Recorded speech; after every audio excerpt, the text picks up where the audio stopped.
was abuzz just a week ago with the big New York Times story published both in English and in Yiddish about education funding for ultra-Orthodox communities in New York. Today, we discuss with Rabbi Alan Litwack.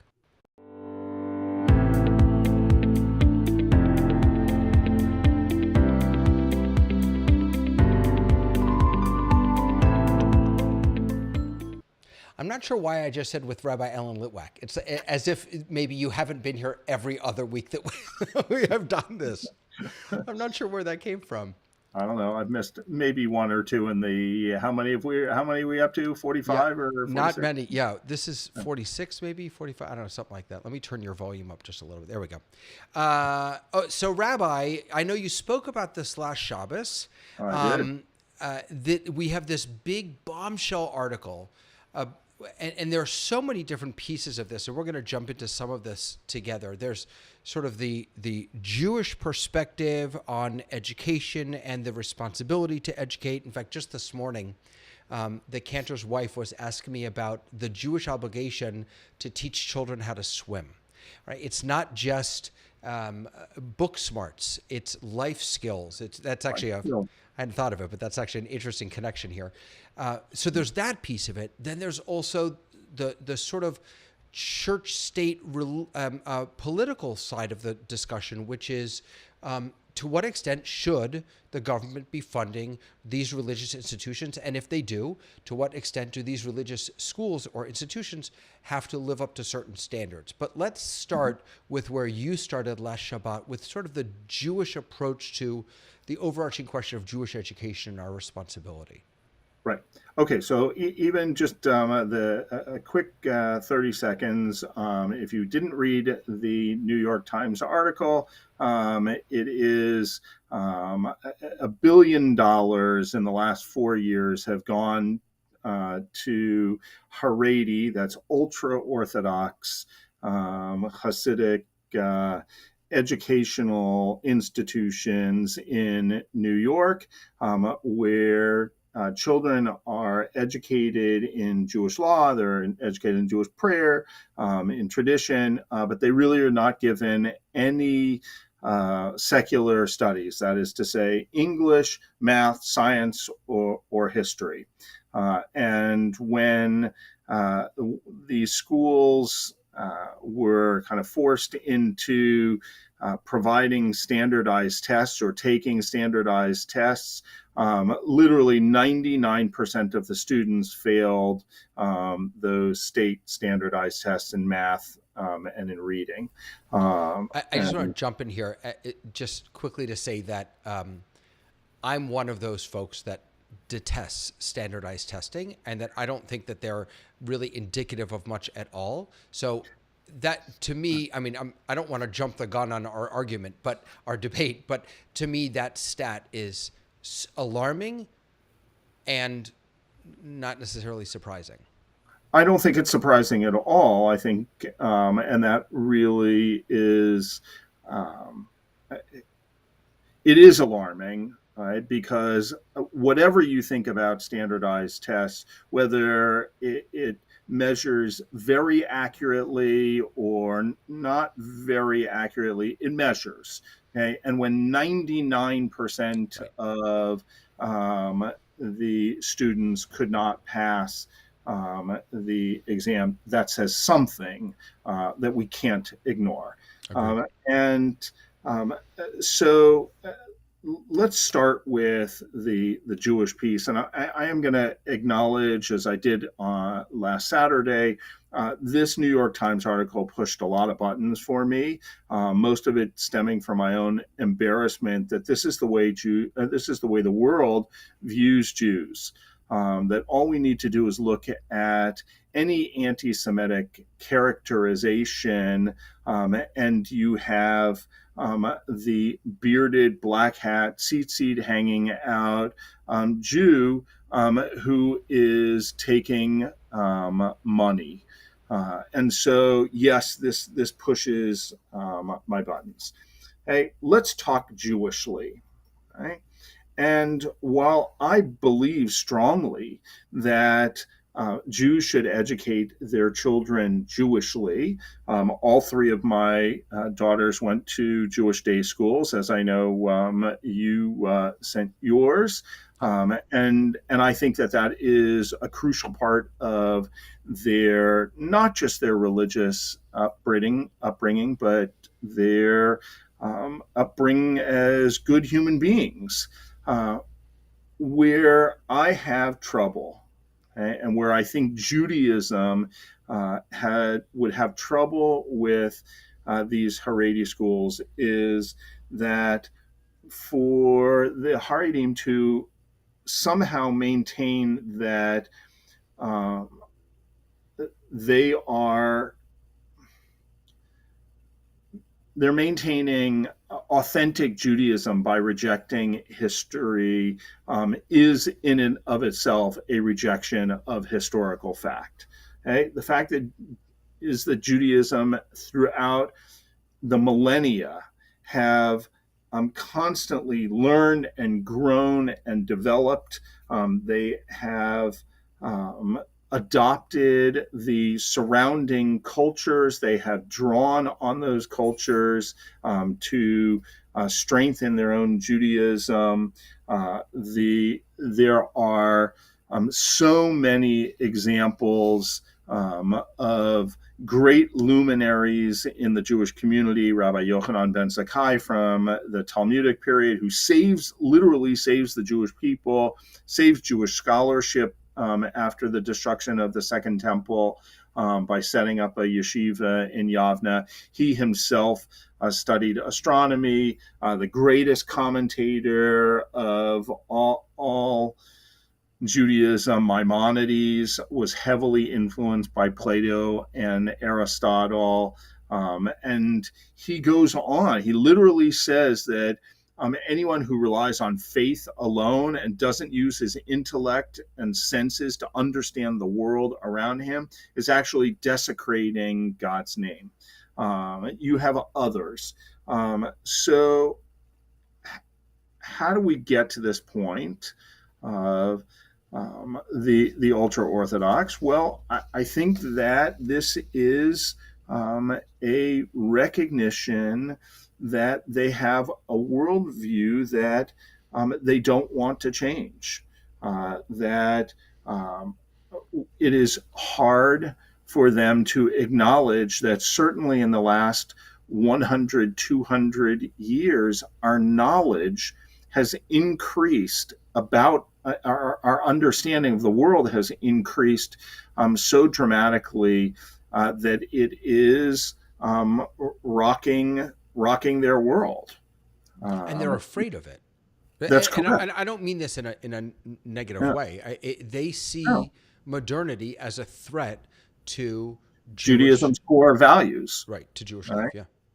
Now, secular wisdom may have been good in Maimonides' time, right? But how much of that was really understood? Now, that's no longer tenable in a modern age. Well, and in fairness, also, I mean, I think, had if Maimonides lived today, they probably would have rejected him. Also, Maimonides faced steep criticism of a lot of his approaches. So this For isn't sure. new. Yeah. Right, right. So I think from a Jewish standpoint, this is anti-Jewish, right? God gave us the capacity to learn and grow and develop and look back and change our minds when we understand something in a new way. Hey, we're heading into the High Holy Day season. All of those themes are right there for us to take.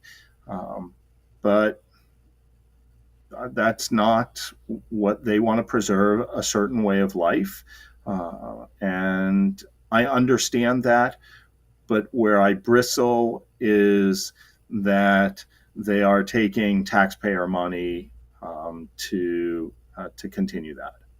So Right? Here's where we yes, get. and so I want to just bring something to the table. As you mentioned that I'm a parent of day school kids, and I was for years. Um, I also have worked in day schools, and Well, and I work in a Jewish preschool now and a Jewish religious school. And, I'm not going to lie, any chance we get to get government funding, we would take it because it's expensive to run a school and it's expensive to do the work that we do.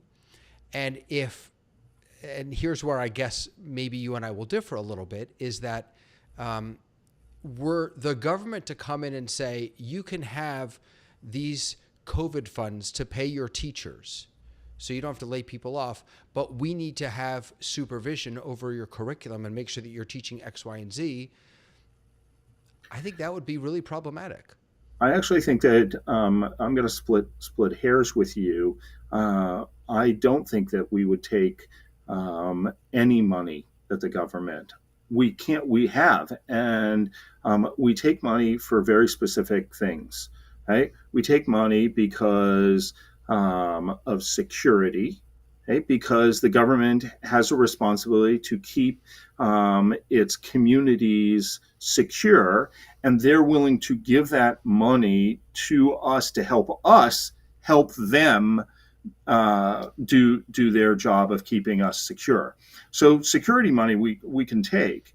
We can take COVID money, although there was quite a bit of conversation about that, because there weren't a lot of strings attached to that.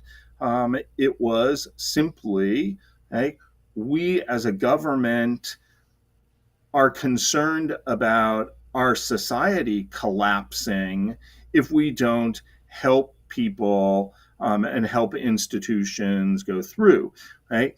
There wasn't strings that were attached to that other than you had to keep your people employed. Right, but I guess what I'm asking is what happens when, I think you could make the argument that the government or the New York Times at least, which is not the government, looks at what's happening in New York and says this part of society is crumbling and we're willing to help them, but they have to do X, Y, and Z. Had that been the case during COVID, if they had said you have to do X, Y, and Z educationally, I'm not talking about, tracking funds and things like that. And I also want to be clear, we're not talking about Temple Sinai. We're talking about Jewish institutions writ large. Would we be okay with the government wanting to dictate, a hard word, but dictate what we're allowed to teach and what we're not allowed to teach? No, we wouldn't be good. We wouldn't be good. Which means, but then we wouldn't take the money. That's correct. Really? Sorry, man. All right. We'll have to fundraise some more. Hey, the problem with $1 billion over 4 years, going to these schools, ostensibly for non-religious things, isn't true. And I think that it is problematic that we have an educational arm of the government who the standards are, can you function? Is this education being provided so that the students can function in society? Right? And the Haredim don't see themselves as a part of society, right? Except for when they need it. Right. So Avi Shafran wrote a piece in Religion News Network, and his argument was actually different than what you just said. His argument was they do function in society. They are, I don't have the exact quotes here, well, but they're doctors and they're teachers and they grow up and they own businesses and da da da.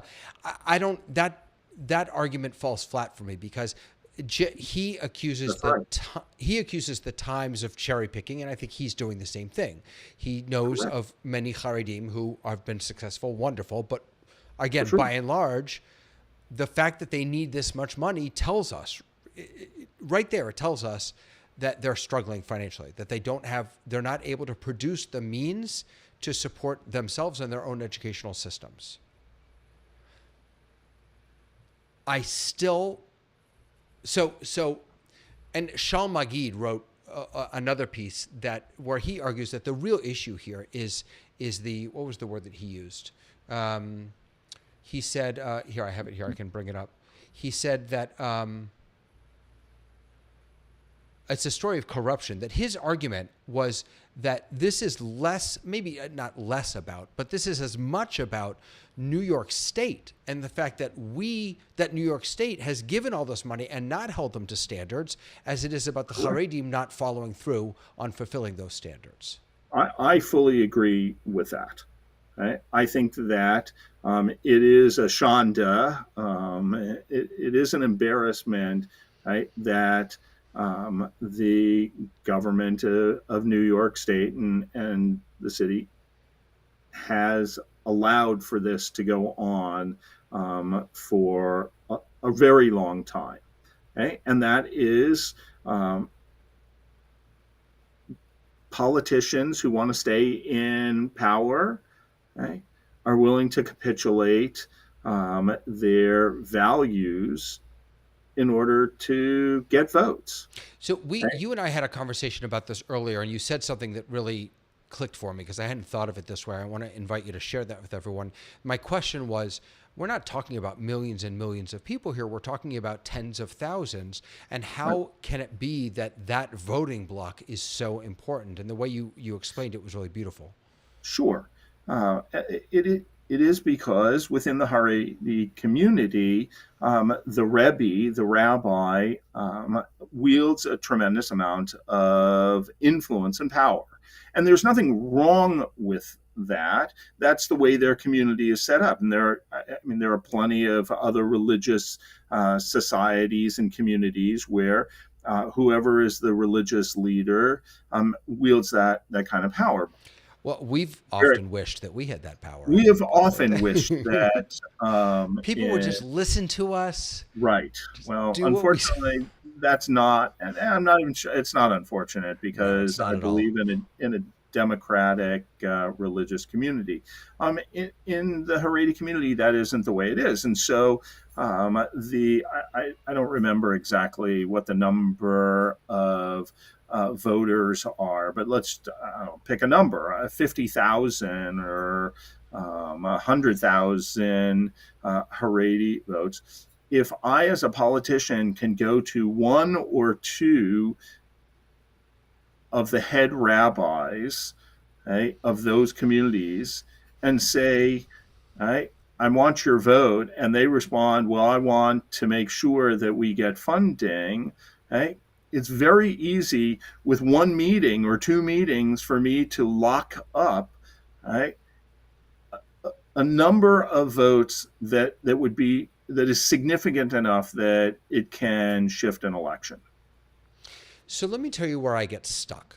Here's where I'm stuck. You have argued, I think rightly, that as a society represented by government officials, we have an obligation to ensure that every child has access to a basic education that will help them survive and thrive. And that Correct. It's part of government's job is to ensure that. So on the one hand, the government should give money to these schools, and because these schools hopefully are doing some of that work. And if the schools aren't doing that work, then I think your argument is that either the government should enforce certain curricula, certain standards, or withhold the money. So my struggle is, how does withholding money, it seems to me that withholding money simply means that we're not able to live up to the moral obligation of making sure that every child is educated.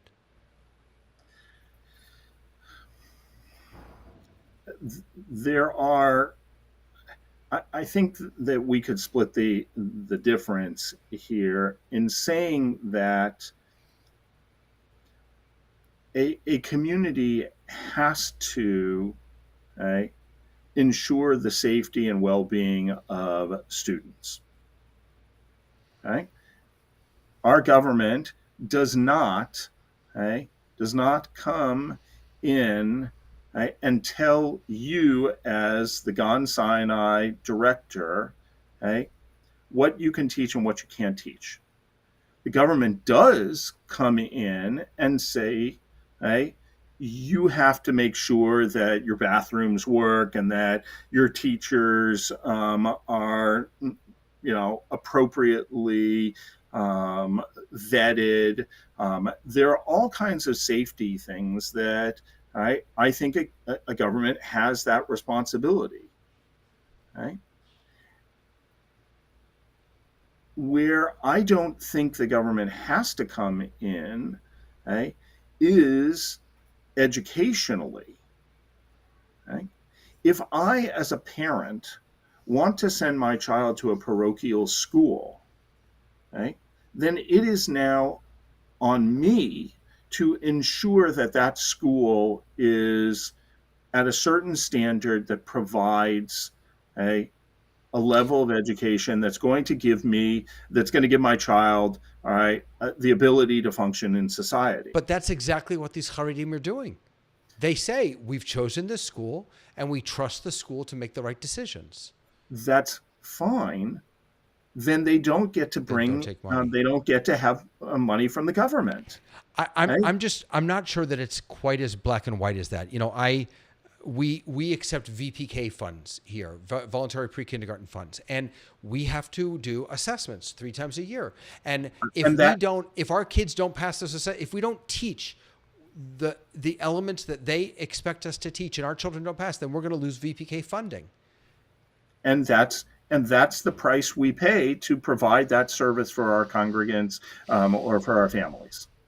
And what happens? But they don't get the problem with the New York schools is, right, they handed over the money, right, and they didn't ensure that things were appropriate.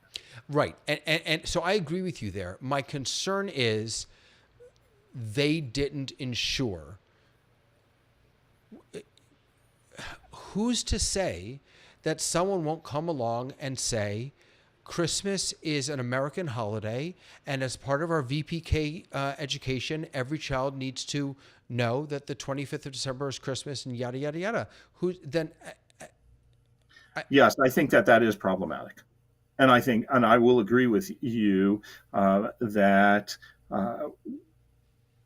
we as a society, right, have a certain amount of checks and balances, right, to ensure that the democratic society that we have created, which creates a separation of church and state, right, hopefully works in a way, right, that ensures that those values are maintained. Yeah. Right. And that if somebody comes along and says, we want to teach, right, the Christian view of Christmas, not the secular, materialistic, just presence, right? Right? Then we as a society have to say that's not public schools' place. Right. Right. Right. So it comes back to at least. And by the way, I think that the national government, not local government, should be responsible for that. Because that's even more terrifying to me. I mean, look at what we went through for 4 years and separating children. I recognize that. I don't trust them. But I think it's even worse. I think it's even worse on a local level because we live not in a heterogeneous community. In fact, I'm going to make up a number. I really am going to make up a number, but I'm going to say 90% of our communities in the country, right, are very clearly one way or the other, whatever that way or that way Yeah. is. Right? We don't live in societies that are so heterogeneous that allows for the tension, right, to ensure that everybody is treated equally. Right. Right? Too many communities could, right, with a click of a button or a vote at a school district, right? We see this. We're seeing this now. Yep. Right? Say this is the kind of education that we want. By the way, I came across an article that very thing happened in, I think it was in Jersey, with the Haredi community. Yes, A group of Haredi Jews, again, not meaning to lump them all together or be derogatory or anything, but they they became very created their powerful in own. the school district, and they really swayed the school district to go in one direction. That's right. Yeah. That's right. And I think that is problematic. It's interesting because uh, I do trust government for a lot, maybe even more than I should. But as an educator who sees testing and assessments and the bureaucracy that exists, and people who really have no business making educational choices, for whatever reason, for those reasons, I guess, it really worries me to turn these decisions over to anyone other than educators. If there was a way to ensure that our elected officials were making these decisions only based on the guidance from educational councils, then I maybe I'd agree feel with better. you. I agree with you on that. Yeah.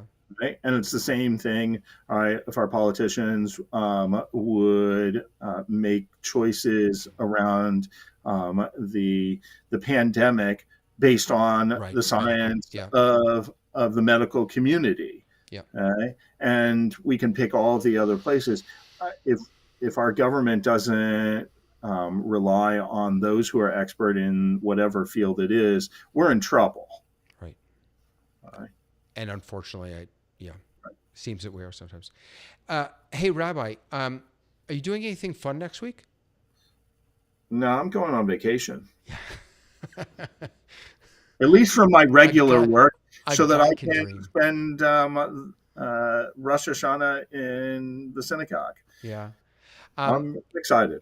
for those of you, yeah, for those of you who are partners with us here at Temple Sinai, we can't wait to see you.